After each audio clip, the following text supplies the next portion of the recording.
ఇప్పుడు మీకు ఒక ఆయన గురించి చెప్తా. ఈ ప్రపంచాన్ని మొత్తం నేనే నడిపిస్తానా అనుకుంటాడు.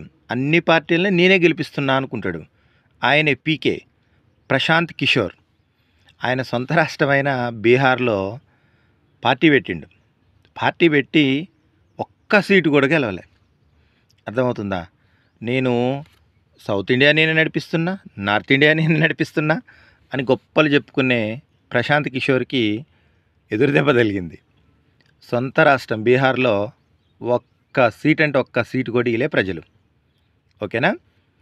అట్లుంటది పరిస్థితి. జాతకాలు చెప్పే బల్లి కుడితిలో పడి చచ్చిందంట.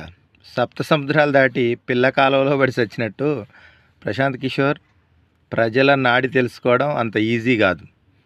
కావచ్చు నువ్వు గొప్ప సెఫాలజిస్టు కావచ్చు, కానీ ఒక్కొక్కసారి మన జాతకాన్ని మార్చేది కూడా ప్రజలే. గుర్తుంచుకో. ఓకే.